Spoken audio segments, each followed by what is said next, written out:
तो आज से हम लोग अपने वीडियो लेक्चर में ट्रिग्नोमेट्री को डिस्कस करेंगे, ठीक है। और ट्रिग्नोमेट्री के सारे कॉन्सेप्ट्स को समझेंगे और कैसे ट्रिग्नोमेट्री के क्वेश्चंस को डील करते हैं, है ना। Will study about that, okay. So first of all, है ना, let's study what is trigonometry. Trigonometry होता क्या है, ठीक है। तो पहले तो वर्ड्स के स्ट्रक्चर को समझ लेते हैं कि ट्रिग्नोमेट्री बना कैसे है। तो ट्रिग्नोमेट्री को अगर आप ब्रेक करोगे तो आपको तीन वर्ड्स देखने को मिलेंगे, है ना। एक ट्राई वर्ड देखने को मिलेगा, फिर दूसरा गोनो वर्ड है, और तीसरा मेट्री जो कि मेट्रॉन से बना हुआ है। सभी के सभी जो है आपको ग्रीक लेटर्स हैं, है ना। ट्राई का मतलब सबको बेसिक मालूम हुआ, ट्राई का मतलब थ्री होता है, ट्राई का मतलब थ्री होता है। गोनो जो होता है वह साइड से कंसर्न करता है, गोनो का मतलब साइड से कंसर्न करता है। और मेट्री वर्ड जनरली, है ना, मेट्रॉन का ही, है ना, शॉर्ट फॉर्म है, जिसका मतलब मेजरमेंट होता है। मतलब, है ना, हम एक ऐसे शेप की बात कर रहे हैं, एक ऐसे फिगर की बात कर रहे हैं जिसके पास तीन साइड होंगे, और उन तीनों ही साइड्स के, है ना, बारे में करेंगे डिस्कशन। उन तीनों ही साइड्स को जानेंगे, है ना, उसको फाइंड करने की कोशिश करेंगे और उसको रिलेट करने की कोशिश करेंगे एक दूसरे के साथ। तीन साइड्स को एक दूसरे के साथ रिलेट करने की कोशिश करेंगे। अब ये भी हम लोग को आइडिया है कि तीन साइड किस में होता है भाई, तो तीन साइड ट्रायंगल में ही होते हैं। तो थ्री साइडेड फिगर को, simple closed three sided figure को हम ट्रायंगल ही तो कहते हैं, ठीक है। तो बेसिकली ट्रिग्नोमेट्री जो है वह एक ऐसा ब्रांच है मैथ्स का जो ट्रायंगल के साइड्स से कंसर्न रखता है और ट्रायंगल के साइड्स को ही आपस में रिलेट करता है with the angle in the triangle. अभी समझते हैं, तो समझे यहाँ पे कि ट्रिग्नोमेट्री क्या होता है। ट्रिग्नोमेट्री, है ना, जो है वो ट्रायंगल के साइड से कंसर्न टॉपिक है, कंसर्न कॉन्सेप्ट है। ट्रायंगल के तीन साइड होते हैं और तीनों ही साइड्स को, है ना, जिस ब्रांच में हम डील करते हैं, जिस ब्रांच में तीनों ही साइड्स को, मैथ्स के जिस ब्रांच में हम तीनों ही साइड्स को रिलेट करते हैं एक दूसरे के साथ, उस ब्रांच को ट्रिगोनोमेट्री कहते हैं, है ना। ट्राइगोनोमेट्री या ट्रिगोनोमेट्री जैसे प्रोनाउंशिएट कर लो, ठीक है। सो थ्री साइड्स मेजरमेंट की डिस्कशन यहाँ पे करते हैं। तो क्या होता है भाई, a branch of mathematics that deals with sides and the angles of a triangle. समझ आ ही रहा होगा, क्योंकि तीन साइड तो ट्रायंगल ही होगा, ठीक है। तो ट्रिग्नोमेट्री मैथ्स का वह ब्रांच है जिसमें हम ट्रायंगल के साइड्स और उसके एंगल्स, ऑब्वियस सी बात है, आपने कभी गौर नहीं किया होगा बट ऑब्जर्व करोगे तो अगर ट्रायंगल के किसी भी एंगल को अगर आप बड़ा या छोटा करोगे तो ऑटोमेटिकली साइड्स के साइज भी बड़े या छोटे होने लगते हैं, ठीक है। ट्रायंगल के किसी भी एंगल को अगर आप ज्यादा करो या कम करो, थोड़ा ऑब्जर्व करो, थोड़ा फील करना इस बात को, क्योंकि बोर्ड पे मैं 3D दिखा नहीं सकता, ठीक है। जैसे जैसे ये वाला एंगल, ये वाला जो मैंने एंगल लिया है, जैसे जैसे ये वाला एंगल बढ़ेगा ऑटोमेटिकली ये साइड भी बढ़ने लगेगा और ये वाला साइड भी बढ़ने लगेगा। आई थिंक ये बात समझ में आ जाएगी। जैसे जैसे ये वाला एंगल छोटा करोगे ये साइड भी कमने लगेगा और ये साइड भी कमने लगेगा। मतलब बहुत साफ समझ में आ रही है कि ट्रायंगल के अंदर जो एंगल होता है उस एंगल का बहुत बड़ा रिलेशन है किसके, साइड्स के लेंथ के साथ, है ना। अगर एंगल में हम कुछ भी करते हैं तो साइड्स की लेंथ ऑटोमेटिकली लगती है चेंज करने, या फिर वाइस वर्सा उल्टा बोल दो कि अगर साइड्स की लंबाई में हम कुछ करते हैं तो एंगल ऑटोमेटिकली लगेगा बदलने। इसका मतलब ट्रायंगल के, है ना, ट्रायंगल के साइड्स की लेंथ और जो एंगल्स है उसके मेजरमेंट के बीच में बहुत ही गहरा रिलेशन है, ठीक है। इसी रिलेशन को एस्टैब्लिश करते हैं हम with the help of trigonometry.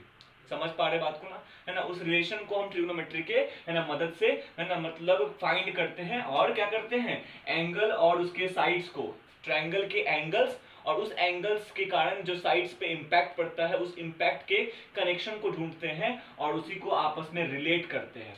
So trigonometry is such a branch of mathematics in which we deal with sides and angles and then relate them, है ना। दोनों को हम आपस में रिलेट करते हैं, जो कनेक्शन है उस कनेक्शन के हिसाब से। अभी ब्रीफ है, समझेंगे कनेक्शन कैसे हो रहा, ठीक है, क्लियर है। एक और इंपॉर्टेंट फैक्ट जान लेते हैं कि to work with this concept, trigonometry के कॉन्सेप्ट्स का अगर इस्तेमाल करके हमको बढ़ना है आगे, ट्रिगोनोमेट्री के कॉन्सेप्ट्स को अगर यूज करना है तो we need to have a triangle with a right angle, ठीक है। एक ट्रायंगल आपको राइट एंगल वाला ही चाहिए, राइट एंगल वाले ट्रायंगल में ही कॉन्सेप्चुअली ट्रिगोनोमेट्री के सारे कॉन्सेप्ट्स को यूज किया जा सकता है। तो इसका क्या मतलब निकलता है कि अगर हमारे पास कोई ऐसा ट्रायंगल है जो कि राइट एंगल नहीं, तो क्या उस पर ट्रिगोनोमेट्री अप्लाई नहीं होगा। Trigonometry can be applied to each and any triangle, ठीक है, क्लियर है, each and every triangle, clear है। ट्रिगोनोमेट्री के कॉन्सेप्ट्स को हम किसी भी ट्रायंगल में इस्तेमाल कर सकते हैं, क्योंकि किसी भी ट्रायंगल में हम उस ट्रायंगल की हाइट तो ड्रॉ कर ही सकते हैं, किसी भी ट्रायंगल में उस ट्रायंगल की हाइट को तो हम ड्रॉ कर ही सकते हैं बाय कंस्ट्रक्शन, और हाइट का मतलब परपेंडिकुलर, हाइट का मतलब परपेंडिकुलर डिस्टेंस को नॉर्मल भी कहते हैं। तो ट्रायंगल कैसा भी हो, ट्रायंगल कैसा भी हो, हमको मालूम है कि हम उस ट्रायंगल की हाइट तो ड्रॉ कर ही सकते हैं। और जैसे ही ट्रायंगल में हमारे पास हाइट आ जाएगा, यानी कि उस ट्रायंगल के अंदर हमारे पास परपेंडिकुलर कॉन्सेप्ट तो चला ही आया, और जैसे ही किसी ट्रायंगल में परपेंडिकुलर का कॉन्सेप्ट आ जाएगा, मतलब एक राइट एंगल आ जाएगा, उस ट्रायंगल में हम ट्रिगोनोमेट्री के कॉन्सेप्ट को अप्लाई कर सकते हैं। ठीक है, मतलब in short right angle triangle ही हमको चाहिए। ठीक है, अगर हमको ट्रिगोनोमेट्री कॉन्सेप्ट्स को यूज करने हैं। तो ट्रिगोनोमेट्री क्या समझ में आया? मैंने बताया कि एंगल के साथ, ट्रायंगल के एंगल के साथ साइड्स के लेंथ का बहुत बड़ा कनेक्शन है। ठीक है, उस कनेक्शन को रिलेट करते हैं, साइड्स की लंबाई को उस एंगल के साथ क्या कनेक्शन है, इसको ही रिलेट करते हैं हम ट्रिगोनोमेट्री के कॉन्सेप्ट्स की हेल्प से। ठीक है, ट्रिगोनोमेट्री में जितने भी तरह की टर्मिनोलॉजी है वो जान लेते हैं, है ना। 6 तरह की टर्मिनोलॉजीज हम लोग बेसिकली यूज करते हैं। 6 टर्मिनोलॉजीज, है ना, are used in trigonometry, and those are sine, SINE, sine कहते हैं इसको, कोसाइन, COSINE, को, ये सब फुल फॉर्म है ना, कोसाइन कहते हैं। फिर थर्ड है टेंजेंट, क्या कहते हैं इसको, टेंजेंट। ठीक है, ये सब है कोसेकेंट, कोसेकेंट, COSECANT, कोसेकेंट।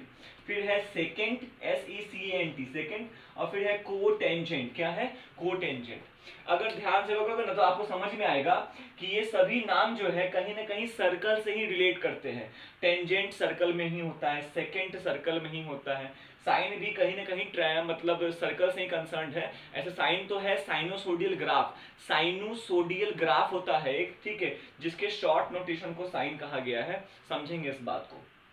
ठीक है, तो ये 6 तरह की टर्मिनोलॉजीज है ना। और चूंकि ये सभी सर्कल से ही, देखो मैंने सर्कल बना भी रखा है, और सर्कल पे मैंने किसी लेंथ का एक रेडियस लिया है, और आप देख पा रहे हो जैसे जैसे इन रेडियस, है ना, जैसे जैसे ये एंगल हमारा कंसर्न एंगल, ये हमारा एंगल कंसर्न है, जैसे जैसे ये एंगल बढ़ रहा, देख रहे हो, जैसे जैसे ये एंगल बढ़ रहा, जब ये एंगल छोटा था तो देखो, है ना, ये वाली हाइट देखो, ठीक है, और ये वाली हाइट देखो, ठीक है, ये मतलब हाइट जो परपेंडिकुलर गया है, और ये जो बेस देखो कितना बड़ा है, और हाइट कितना छोटा है।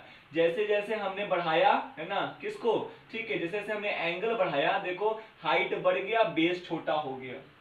समझ पा रहे बात को ना। वैसे ही एंगल बढ़ाते गए तो हाइट बढ़ता गया, बेस छोटा होता गया। एक समय आया, है ना, और एंगल बढ़ाए तो और एंगल बढ़ाए तो अब क्या हो रहा है, फिर, है ना, वाइस वर्सा हो गया। इधर एंगल बढ़ाते गए बढ़ाते गए बढ़ाते गए 90 के पास गए तो हाइट बड़ा होते चला जा रहा है और बेस छोटा होते चला जा रहा है। फिर जैसे 90 क्रॉस करेंगे तो क्या हो जाएगा, हाइट छोटा होते हुए चला जाएगा और बेस बड़ा होते हुए चला जाएगा। मतलब कहीं ना कहीं बहुत बहुत बड़ा कनेक्शन है एंगल्स का उसके साइड्स के लेंथ के साथ।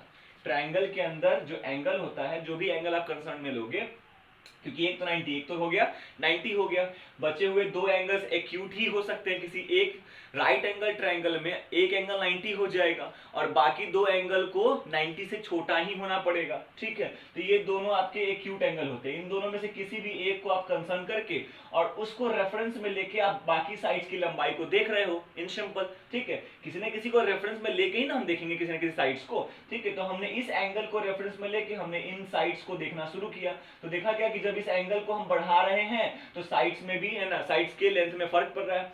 अगर घटा रहे हैं तो भी साइड्स के लेंथ में फर्क पड़ रहा है, तो कुछ ना कुछ तो रिलेशन होगा। इसी रिलेशन को एस्टैब्लिश करते हैं हम लोग ट्रिगोनोमेट्री की हेल्प से। ठीक है, और वो जो रिलेशन एस्टैब्लिश करते हैं, उन रिलेशंस, 6 तरह के रिलेशंस हमको देखने को मिलते हैं। उन 6 रिलेशंस को हमने 6 नाम दिए, है ना, sine, cosine, tangent, secant, secant और कोटेंजेंट। ठीक है, ये सभी नाम चूंकि सर्कल से लिए गए हैं, इसलिए, है ना, इस, है ना, टर्मिनोलॉजीज को, है ना, फंक्शंस को हम साइन, मतलब ट्रिगोनोमेट्री में जितने भी फंक्शंस इस्तेमाल हो रहे हैं उन सभी को सर्कुलर फंक्शन भी कहा जाता है। क्या कहा जाता है, सर्कुलर फंक्शन भी कहा जाता है। अब सर ये फंक्शन क्या बोल रहे हैं, फंक्शन का मतलब क्या होता है? फंक्शन का मतलब जनरली आप फंक्शन का मतलब क्या समझते हो? जैसे टीवी फंक्शन कर रहा है, इसका मतलब क्या हो रहा है, टीवी काम कर रहा है। कोई चीज काम कैसे करता है, जब उसमें आप इनपुट देते हो, है ना, तब जाके वो वर्क करना शुरू करता है। फैन इज फंक्शनिंग, फैन का मतलब, फैन फंक्शन करने का मतलब क्या हुआ कि फैन को आपने कुछ दिया है और तब जाके उसका जो काम है वो काम कर रहा है। मतलब जब कभी भी हम किसी चीज को फंक्शन कहते हैं, वहां पे एटलीस्ट 2 चीजें आपस में रिलेट करती, कम से कम 2 चीजें रिलेट कर रही होंगी, है ना। एक आप इनपुट दोगे और तब दूसरा वाला जो है ना, ऑटोमेटिकली आपको आउटपुट देना शुरू करता है। ठीक है, ये बहुत सिंपल सा कॉन्सेप्ट है। जैसे कि मान लो हम लोग बोलते हैं a plus B whole square is equal to बोलते हैं A square plus B square plus 2ab कहते हैं, है ना। हालांकि A square plus 2ab plus B square होता है, जो भी है, जैसे लिखना बहुत इंपॉर्टेंट है।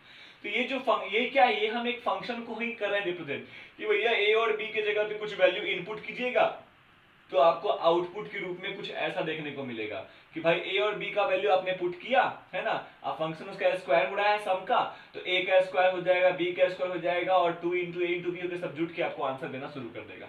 मतलब कुछ इनपुट होता है और कुछ हमको आउटपुट मिलता है। तो जब कभी भी ऐसा हो कि कम से कम 2 या 2 से अधिक टर्म्स, है ना, क्वांटिटीज आपस में रिलेट कर रही हो, किसी भी तरीके से रिलेट कर रही हो, और एक के इनपुट पे दूसरी क्वांटिटी अपना आउटपुट देना शुरू कर दे, तो उनको हम फंक्शन कहते हैं। उनको क्या कहते हैं?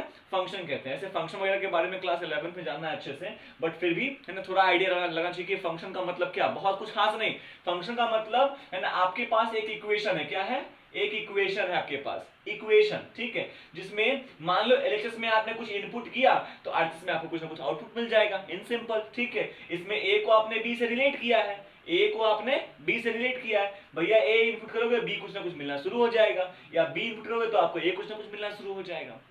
इनपुट से आउटपुट मिला तो फंक्शन है। और भी बहुत सारे क्राइटेरियाज हैं फंक्शन को, है ना, कहने फंक्शन कब है कब नहीं है, बट उसके बारे में अभी हम अभी जाएंगे नहीं। और फंक्शन चूंकि हम लोग क्लास 9th में क्लास 10th में है, ठीक है, तो फंक्शन कहना तो थोड़ा मतलब कॉम्प्लिकेटेड लगेगा, और फंक्शंस के बहुत सारे क्राइटेरियाज भी होते हैं, कब फंक्शन बोलना है कब नहीं।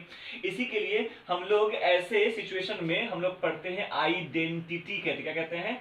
आइडेंटिटीज कहते हैं। आइडेंटिटी, एक है तो आइडेंटिटी, एक से अधिक है तो आइडेंटिटीज कहते हैं। जैसे हमने a प्लस बी का whole square, A square plus 2ab plus B square को हम लोग फंक्शन नहीं कह रहे थे, हम क्या कहते हैं? अलजेब्रिक आइडेंटिटीज कहते थे, है ना। वैसे ही जितने भी अलजेब्रा में फॉर्मूला पढ़ा सबके सब हम लोगों ने उसको आइडेंटिटीज कहा। आइडेंटिटीज का मतलब क्या होता है? एक ऐसा इक्वेशन जो ईच एंड एवरी इनपुट पे आपको, है ना, रिजल्ट दे और एलएचएस के बराबर हमेशा आरएचएस हो रहा हो। आप कुछ भी इनपुट कर दो, आउटपुट तो मिलेगा ही, तभी तो वो इक्वेशन है। और साथ में, है ना, तभी तो वो फंक्शन की तरह वर्क कर रहा है। और साथ में, है ना, एलएचएस में जो आए आरएचएस में भी अगर वही आ रहा है तो हम उसको इक्वेशन ना कह के आइडेंटिटी कह देते। क्या कह देते हैं? आइडेंटिटी। क्योंकि क्या होता है इक्वेशन में, जैसे 2x plus 5 is equal to, मान लो लिखा हुआ है 3, 2x plus 5 is equal to 3, ये इक्वेशन है, ये इक्वेशन, ये आइडेंटिटी नहीं है। क्यों? क्योंकि जो वेरिएबल है, इस वेरिएबल के कुछ खास वैल्यू पे ही ये दोनों आपस में होने वाले हैं बराबर। मतलब एलएचएस और आरएचएस सिर्फ और सिर्फ x इज इक्वल टू, अगर आप डालोगे -1, x के जगह पे डालोगे -1, तभी जाके एलएचएस और आरएचएस आपस में बराबर होगा। और किसी भी वैल्यू पे x के एलएचएस आरएचएस बराबर नहीं होने जा रहा है, ठीक है। तो किसी कंडीशन पर ही, अगर कोई खास सर्टेन कंडीशन पे अगर एलएचएस और आरएचएस हो रहा है बराबर आपस में, तो उस तरह के रिलेशन को, उस तरह के फंक्शन को हम सिर्फ और सिर्फ इक्वेशन, क्या कहते हैं? इक्वेशन कहते हैं। लेकिन अगर किसी भी इनपुट पे आउटपुट जो आ रहा हो और उसकी वजह से एलएचएस और आरएचएस हमेशा बराबर ही हो रहा हो, तो वैसे को हम बोलते हैं आइडेंटिटी। क्या बोलते हैं? आइडेंटिटी। अलजेब्रा है तो अलजेब्रिक आइडेंटिटी, और ट्रिगोनोमेट्री होगा तो बोलेंगे ट्रिगोनोमेट्रिक आइडेंटिटी। क्या बोलेंगे? Trigonometric identity. तो फंक्शन ना कह के हम इसको आइडेंटिटीज के तौर पे भी समझ सकते हैं, है ना। साइन फंक्शंस की, है ना, साइन का फंक्शन, कॉस का फंक्शन, टेन का फंक्शन, है ना, कॉस का फंक्शन, सेक का फंक्शन, कॉट का फंक्शन, है ना। तो फंक्शन की जगह पे आइडेंटिटीज वर्ड भी समझ के रखो कि मतलब जो भी आपके पास रिलेशन आएगा, जो भी रिलेशन आएगा वो वैलिड होगा, है ना। क्या होगा? वो वैलिड होगा, जिसको भी हम बोलेंगे आइडेंटिटीज, है ना। जैसे पढ़ाएंगे हम लोग, पढ़ेंगे ट्रिगोनोमेट्रिक आइडेंटिटीज के बारे में जानेंगे, पढ़ेंगे, तो उसमें जो भी रिलेशन आएगा वो रिलेशन किसी भी टर्म, किसी भी इनपुट के लिए होगा वैलिड। किसी भी इनपुट के लिए एलएचएस और आरएचएस हमेशा वैलिड ही होगा, तो उसको बोल देंगे आइडेंटिटीज, ठीक है। साइन, SIN, है ना, साइन है, इसको शॉर्ट में SIN ही सिर्फ लिखा जाता है, SIN। और मैंने पहले ही बोला है, किसी न किसी एंगल से कंसर्न करके ही बोलते हैं, है ना। तो ट्रिगोनोमेट्री में एंगल को, है ना, ऐसे थीटा या फिर फाई या फिर, है ना, अल्फा, बीटा, गामा, बहुत सारे तरीके से सब एंगल को रिप्रेजेंट करना है। अब यहाँ पे कुछ ना कुछ तो डिग्री में एंगल होगा ना, 20, 30, 10, 5 है ना, मतलब 80, 70, कुछ ना कुछ तो होगा, 90 तो होगा नहीं, कुछ ना कुछ तो होगा। तो उस कुछ ना कुछ डिग्री को हम अल्फाबेट से, क्योंकि मैथ्स में किसी न किसी को है ना मतलब अननोन को हम मानते हैं, तो इसमें ट्रिग्नोमेट्री में अक्सर ये ग्रीक लेटर्स माने जाते हैं। थीटा, अल्फा है ना, थीटा है ये आपको है ना मतलब फाई है, theta, phi, alpha, beta, gamma, even capital A, capital B, capital C, capital D है ना, कैपिटल में भी किसी एंगल को आप डिनोट कर सकते हो, कोई इशू नहीं है, ठीक है। इस तरीके की नोटेशंस आपको एंगल्स मानने में लेट करने हैं। मोस्ट ऑफ द सिनेरियो में थीटा इस्तेमाल किया गया होगा, even phi, beta, gamma, alpha, capital letters भी इस्तेमाल किया जा सकता है, ठीक है। तो किसी एंगल को कंसर्न में लिया, उस एंगल को कंसर्न में लेके अगर हम लोग को मानो साइन निकालना, कैसे निकालते हो उसकी बात करेंगे। किसी एंगल को कंसर्न में लेके अगर हमको साइन निकालना है तो साइन का शॉर्ट SIN होता है, ई हटा देते हैं, और साथ में जिस भी एंगल को लिया है कंसर्न में उस एंगल को पुट करते हैं। साइन निकाल रहे हैं किस एंगल पे, जो एंगल कंसर्न लिए हैं उस एंगल पे। वैसे ही कोसाइन का, कोसाइन है ना, को का मतलब है कंप्लीमेंट, को का मतलब क्या होता है, कंप्लीमेंट है ना, COMPLEMENT, complement of sine. Cosine का मतलब कंप्लीमेंट ऑफ साइन। इसको शॉर्टकट में कॉस क्या लिखते हैं, कॉस लिखते हैं। और ये भी है ना किसी एंगल पे हम है ना मतलब काम कर रहे हैं, किसी न किसी एंगल को रेफरेंस लेके काम कर रहे हैं, तो फिर वो एंगल यहाँ पे लगा दिया। कॉस निकाल रहे हैं किस एंगल पे, जो भी एंगल हमने रेफरेंस में लिया है उस पे। वैसे ही टेंजेंट को शॉर्टकट में टेन दिख रहा है ना, टेंजेंट को शॉर्टकट में है ना, हाँ टेंजेंट को शॉर्टकट में टैन लिखते हैं, टेंजेंट को शॉर्टकट में टैन लिखते हैं। फिर जो एंगल रेफरेंस में लिया वो एंगल यहाँ पे लगा दिया बगल में। वैसे ही को सेकेंड, को मतलब कंप्लीमेंट, को मतलब कंप्लीमेंट, कंप्लीमेंट ऑफ सेकेंड को शॉर्टकट में कॉसेक क्या लिखते हैं, कॉसेक लिखते हैं। कंप्लीमेंट ऑफ सेकेंड को शॉर्टकट में कॉसेक लिखते हैं, और फिर जो एंगल कंसर्न में वो एंगल लगा दो। ठीक वैसे ही सेकंड को शॉर्टकट में शेक क्या लिखते हैं, सेकंड को शॉर्टकट में सेक लिखते हैं, और फिर जो एंगल है उसको लगा दिया।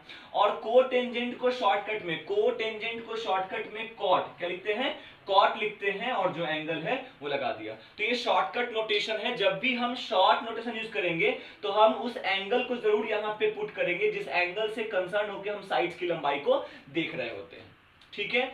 साइन के साथ कॉसेक है, ऐसे मतलब उल्टा लिखा गया है, मैं क्या मतलब इसको सीधा सीधा लिख देता हूं ताकि है ना बहुत कंफ्यूजन ना आए, ठीक है। क्या है भाई, साइन को शॉर्टकट में SIN है ना, और कॉसेक को सेकंड को शॉर्टकट में कॉसेक लिखते हैं। वैसे ही कोसाइन को कॉस लिखते हैं और सेकंड को सेक लिखते हैं, और टेंजेंट को टैन और कोटेंजेंट को कॉट लिखते हैं, ठीक है। को जहां लगा हुआ है, CO जहां लग गया, इसका मतलब उसकी कंप्लीमेंट की बात हो रही है। कंप्लीमेंट याद होगा ना, कंप्लीमेंट का मतलब होता है दो एंगल्स जिनके सम 90 होते हैं, दो एंगल्स जिनके सम 90 होते हैं। तो साइन का कंप्लीमेंट है ना कोसाइन, साइन का कंप्लीमेंट कोसाइन। क्या कहना चाह रहा है कि साइन किसी एंगल पे कुछ ना कुछ वैल्यू देगा। जैसे हमारा साइन 30 डिग्री पे कुछ वैल्यू दिया, तो साइन का 30 पे जो वैल्यू होगा है ना, कोसाइन में वही वैल्यू आपको 60 पे देखने को मिलेगा। 30 और 60 90 हो गया ना, ठीक है, दोनों को जो कि 90 आ गया, इसीलिए साइन के कंप्लीमेंट को कोसाइन कहा जाता है। वैसे ही मान लो टैन है ना, टैन ने 60 डिग्री पे कुछ दिया वैल्यू, टैन ने 60 डिग्री पे कुछ वैल्यू दिया, ठीक है। अब वही वैल्यू कॉट में आपको 30 पे देखने को मिलेगा, 30 पे। मान लो है ना सेकंड ने किसी वैल्यू है ना, सेकंड ने 25 डिग्री पे, सेकंड ने 25 डिग्री पे कुछ वैल्यू दिया है ना, तो ठीक वही वैल्यू आपको को सेकंड में दिखेगा 65 डिग्री पे, है ना। इसीलिए साइन के कंप्लीमेंट को कोसाइन कहते हैं, टैन के कंप्लीमेंट को कोटेंजेंट कहते हैं, और सेकंड के कंप्लीमेंट को कोसेकेंट कहते हैं, ठीक है। समझने बात, तो बेसिकली समझना क्या है, बेसिकली समझना हम लोग साइन को ही है, सेकंड को है, और टेंजेंट को समझ लेना है, ठीक है। क्योंकि साइन, सेकंड और टेंजेंट यही तीन डिफरेंट नेम है, अब बाकी तो उनके कंप्लीमेंट है। साइन समझ गए कि नाम कहां से आया, तो कोसाइन भी समझ जाएंगे कि उसका कंप्लीमेंट ही है, ठीक है। टेंजेंट समझ गए तो कोटेंजेंट उसी के नाम के कंप्लीमेंट में आ गया।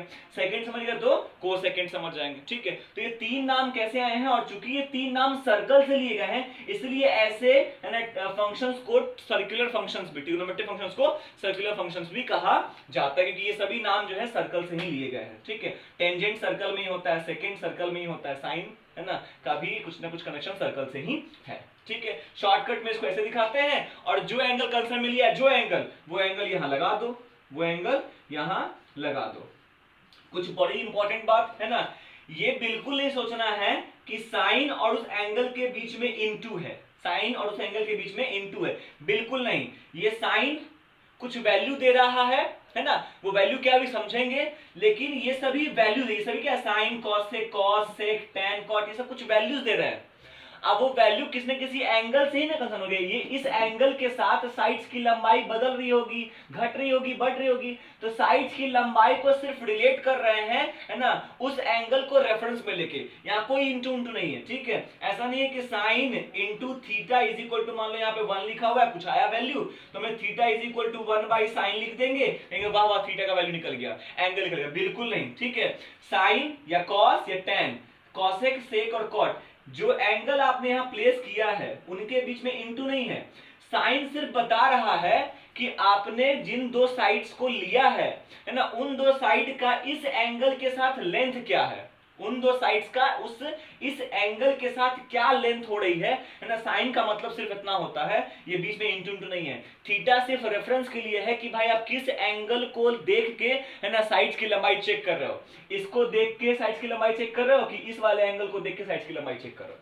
थीटा सिर्फ उसके लिए आ रहा है, समझ में बात नहीं, इंटू इंटू नहीं होता है। ठीक है, तो आई थिंक इतनी बात समझ में आई होगी। अब थोड़ी और बात समझते, थोड़ा लंबा वीडियो जाएगा लेकिन समझना है, ये पहला वीडियो बहुत इंपॉर्टेंट है ना, समझ में आएगी तो बहुत चीजें आसान हो जाएंगी। ठीक है, अब जैसे मैंने बताया कि ट्रिग्नोमेट्री सिर्फ और सिर्फ राइट एंगल ट्रायंगल्स पे काम करता है, बढ़िया। अब राइट एंगल ट्रायंगल्स पे काम करता है, तो हमारे पास एक राइट एंगल ट्रायंगल हमने पिक किया, तो राइट एंगल ट्रायंगल में एक ट्रायंगल हमने एबीसी लिया है, एबीसी एक ट्रायंगल लिया जिसमें, है ना, बी पे राइट एंगल है, और हमने इस दो एक बचे हुए एक्यूट एंगल में से किसी एक को, जिसको मर्जी है, किसी एक को कंसर्न में लिया, क्योंकि मैंने पहले बोला किसी एंगल के कंसर्न, किसी एंगल को कंसर्न में लेके हम साइड्स की लेंथ को डिफाइन करते हैं। ठीक है, तो जैसे ही, है ना, आपने ये सभी, है ना, समझ लिया, ट्रायंगल है, 90 जहां बन रहा है वो देख लिया, कौन सा एंगल कंसर्न में लिया गया आपने वो देख लिया, तो 90 के सामने वाले साइड को, ट्रायंगल में एंगल के सामने हमेशा साइड ही होता है। जैसे यहाँ पे 90 है ना, बी पॉइंट पे, है ना, यहाँ पे जो एंगल बन रहा है बी पे 90, बी के सामने देखो आपको साइड ही दिखेगा। ये वाला जो एंगल हमने कंसर्न में लिया है, इसके सामने देखो आपको साइड ही दिखेगा। ठीक है, अगर ये वाला एंगल कंसर्न में लेते तो फिर से सामने देखो ये भी साइड दिखता, तो ट्रायंगल में एंगल के सामने साइड ही हमको दिखता है। ठीक है, तो 90 के सामने जो साइड दिखेगा, है ना, एक्चुअली में वो होता है बिगेस्ट साइड, लार्जेस्ट, है ना, बिगेस्ट साइज, लार्जेस्ट साइड होता है। किसी राइट एंगल ट्रायंगल में सबसे बड़ी साइड कौन होगी, 90 के सामने वाला, 90 के सामने वाला, 90 के ठीक अपोजिट, जिसको हम लोग बोलते हैं हाइपोटेनस। क्या बोलते हैं, हाइपोटेनस बोलते हैं, या हाइपोटेन्यूज भी बहुत लोग बोल देते हैं, हाइपोटेनस। ठीक है, फिर जिस एंगल को हम कंसर्न में लेंगे, जिस एंगल को कंसर्न में लेंगे उसके ठीक सामने में जो साइड पड़ेगा, जिस एंगल कंसर्न में लिया उसके ठीक सामने में जो साइड पड़ेगा उसको बोलते हैं परपेंडिकुलर। क्या बोलते हैं, परपेंडिकुलर। एंगल के सामने जिसको कंसर्न में लिया उसके सामने का साइड परपेंडिकुलर, और जो बच जाएगा उसको बोलेंगे, उस साइड को बोलेंगे बेस। ठीक है, अगर, है ना, ये चेंज कर जाएगा, अगर हमने ये वाला एंगल लिया कंसर्न में, अगर ये वाला एंगल कंसर्न में लेंगे तो जो एंगल कंसर्न में लिया उसके सामने का साइड परपेंडिकुलर, ठीक है, और जो बच जाएगा सो बेस हो जाएगा। हाइपोटेनस हमेशा सेम रहेगा, 90 के सामने हमेशा हाइपोटेनस रहेगा, वो कभी चेंज नहीं करेगा, और परपेंडिकुलर और बेस आपका कंसर्न एंगल के हिसाब से चेंज करता रहेगा। इसलिए कंसर्न एंगल कौन सा है ये जरूर इंपॉर्टेंस है, ये देखते रहना। ठीक है, हाइपोटेनस को शॉर्टकट में एच लिखते हैं, परपेंडिकुलर को पी, और, है ना, बेस को बी से दिखाते हैं। चूंकि राइट एंगल ट्रायंगल है, राइट एंगल ट्रायंगल है, तो एक प्रॉपर्टी तो हमेशा उस पर एप्लीकेबल है, कौन सी, H square is equal to P square plus B square. Hypotenuse का square is equal to sum of squares of perpendicular and base, perpendicular and base, मतलब एच के स्क्वायर हमेशा बराबर होंगे P square plus B square के। ये हमेशा word है, इसको पाइथागोरस थ्योरम कहते हैं, सिमिलरिटी ऑफ ट्रायंगल में क्लास 10th में, है ना, हम लोगों ने पढ़ रखा है। ठीक है, तो किसी राइट एंगल ट्रायंगल है अगर, तो हाइपोटेनस है, परपेंडिकुलर है, बेस है, और ये तो रिजल्ट हमेशा उसमें वैलिड होगा ही होगा। मतलब ट्रिगोनोमेट्री में चूंकि हम लोग राइट एंगल ट्रायंगल पे डील कर रहे हैं, तो जहां कहीं भी यूजफुल दिखेगा हम वहां पे आराम से यूज कर सकते हैं, कि बिना किसी के बोले, बिना किसी के समझे, लगेगा तो हम यूज कर लेंगे। ये तो बात अच्छे समझ में है। ठीक है, अब थोड़ा इन नाम के बारे में जानते हैं कि साइन क्या होता है, साइन किसको बोलेंगे, कोस किसको बोलेंगे, टैन किसको बोलेंगे, इसको समझ लेते हैं, ठीक है। अब जब जब चल रही थी इसके ऊपर बात है ना, डिस्कशन चल रहा था कि भाई चलो ट्रायंगल है, ट्रायंगल में साइड्स है और एंगल्स है। हमने ये भी समझ लिया कि भाई एंगल्स के हिसाब से बढ़ने घटने साइड्स की लंबाई भी बढ़ती घटती है। तो क्या किया है ना, मतलब मैथमेटिशियंस ने है ना बहुत सारे एक्सपेरिमेंट्स किए और उन्होंने सभी साइड्स के रेशियो फाइंड किए, सभी साइड्स के है ना एक दूसरे के साथ रेशियो फाइंड किए। जैसे उन्होंने P के साथ H का रेशियो फाइंड किया है ना, वैसे ही B के साथ है ना उन्होंने फिर H का रेशियो फाइंड किया, B के साथ H का रेशियो फाइंड किया, फिर उन्होंने P और B का रेशियो फाइंड किया, है ना, क्लियर है। क्या इसके अलावा और कोई रेशियो पॉसिबल है, P का H के साथ, B का H के साथ और P का B के साथ? या फिर उल्टा कर सकते हैं, उल्टा है ना, H का हम P के साथ कर ले, H का हम कर ले B के साथ, या B का कर ले P के साथ। इतने तरह के पॉसिबल रेशियोज पॉसिबल है, आप देख पा रहे होगे। इसके अलावा तो कोई और पॉसिबिलिटीज नहीं बनती है। अगर किसी ट्रायंगल में हमको साइड्स को कनेक्ट करना है, साइड्स की लंबाई दिखनी है कैसे कैसे बदल रहा है ना, किस साइड्स की लंबाई किस साइड्स के है ना आधार पे चेंज कर रहा है, on the basis of which angle, angle के बढ़ने घटने पे साइड्स की लंबाई बढ़ घट रही थी। तो कैसे बढ़ घट रही थी है ना, इसके लिए है ना मतलब साइंटिस्टों ने मैथमेटिशियन से ये सभी रेशियोज फाइंड किए, क्योंकि यही 6 पॉसिबल रेशियोज ही हो सकते हैं। इन 3 साइड से मैक्सिमम 6 रेशियो बना सकते हैं हम लोग, P का H के साथ, B का H के साथ, P का B के साथ, फिर उल्टा H का P के साथ, H का B के साथ और B का P के साथ। यही 6 रेशियोज थे, ठीक है। और ये पाया उन्होंने क्या, जैसे मान लो अगर एक को लेते हैं कंसर्न में, जैसे P और H को लिए कंसर्न में, जैसे P और H को लिए कंसर्न में, ठीक है। तो जैसे जैसे एंगल बढ़ाएंगे P बढ़ेगा और H भी बढ़ेगा। तो मान लो 30 डिग्री पे P और H का कुछ रेशियो आया, 30 डिग्री पे P और H का कुछ रेशियो आया। फिर 45 पे गए तो फिर P बढ़ेगा और H बढ़ेगा, फिर वहां पे कुछ रेशियो आएगा, फिर वहां पे कुछ रेशियो आएगा, P का और H का कुछ रेशियो आएगा। मान लो और आगे बढ़े 60 पे बढ़े तो फिर P थोड़ा बड़ा हो जाएगा और H थोड़ा और बड़ा हो जाएगा, फिर कुछ ना कुछ रेशियो आएगा। ये देखा गया है ना कि जो रेशियोज फाइंड हो रहे थे है ना वो कांस्टेंट थे और मल्टीपल्स में थे, शुरुआत के पहले वाले के मल्टीपल्स में आगे बढ़ रहे थे। कुछ का कुछ नहीं आ रहा था, कुछ का कुछ नहीं आ रहा था, है ना। एंगल के बदलाव पे परपेंडिकुलर और हाइपोटेनस का रेशियो, परपेंडिकुलर और हाइपोटेनस का रेशियो है ना बराबर आ रहा था हमेशा, है ना। बराबर कहने का मतलब है ना ऐसा नहीं कि जो 30 पे आया था वही आया था 45 पे, 30 और 45 के बीच में रिलेट कर रहा था वो एक दूसरे के साथ, है ना, मल्टीपल हो रहा था, है ना, किसी खास नंबर से मल्टीप्लाई कर रहे थे, है ना, और हम वहां तक पहुंच जा रहे थे। जैसे 30 पे हमारे पास कुछ रेशियो आया, उस रेशियो किसी खास नंबर से मल्टीप्लाई किया, रेशियो का मतलब फ्रैक्शन में था, है ना। तो P और H का वैल्यू कुछ आया। अब उस P और H के वैल्यू में हमने किसी खास नंबर से मल्टीप्लाई किया तो हम 45 पे पहुंच गए, और किसी खास नंबर से मल्टीप्लाई किया तो हम 60 पे पहुंच गए, कुछ ऐसा हो रहा था, ठीक है। और उन्हीं रेशियोज को साइंटिस्ट ने नाम देना शुरू किया, ठीक है। तो सबसे पहला रेशियो जो था है ना P और H का साइंटिस्टों ने इसका नाम दिया साइन। क्या नाम दिया? साइन। और कोई ना कोई तो एंगल कंसर्न में ले रखे थे, है ना। तो जिस एंगल को कंसर्न में लेके बोले इसीलिए उसको हम लोग बोले sine of that triangle at angle theta, है ना। किसी ट्रायंगल का साइन निकाल रहे हैं, किस एंगल पे? थीटा, जो भी हमने एंगल कंसर्न में लिया उस एंगल पे। और इसका मतलब क्या हुआ? इसका मतलब सिर्फ और सिर्फ इतना हुआ कि जब भी साइन बोलेगा किसी ट्रायंगल का तो आप उसका परपेंडिकुलर देखो और हाइपोटेनस देखो और उसका रेशियो लिख दो, दैट इज साइन। साइन है ना एट दैट एंगल। फिर वैसे ही b बाई h के रेशियो को क्या कहा गया? cos ऑफ थीटा कहा गया। थीटा मतलब वो एंगल, उस एंगल पे। cos का मतलब है ना b और h का रेशियो लिख दो, है ना। p बाई b को कहा गया tan ऑफ थीटा, मतलब tan ऑफ दैट एंगल। वैसे ही h बाई p ठीक इसका उल्टा हुआ, इसको बोला गया cosec। क्या बोला गया? cosec, उसी एंगल पे। h बाई b को बोला गया sec। क्या बोला गया? sec, उसी एंगल पे।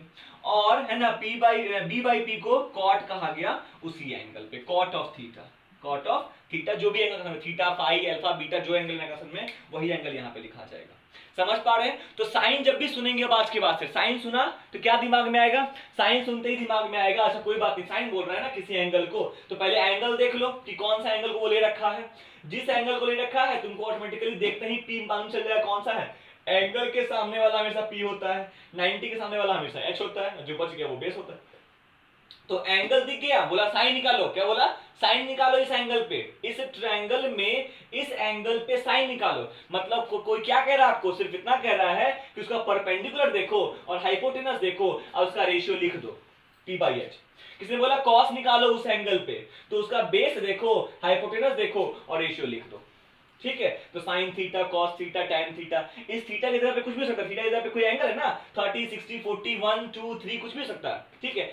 समझ में आ रही बात ना, क्लियर है ना। थीटा की जगह पे कोई भी एंगल पॉसिबिलिटीज है, क्योंकि हमको एंगल नोन नहीं है इसलिए हम थीटा बोल रहे हैं, या अल्फा बीटा गामा कुछ भी बोल सकते हैं, या कैपिटल लेटर एबीसी बोल दो, साइन ए साइन बी, है ना, कुछ भी कह लो।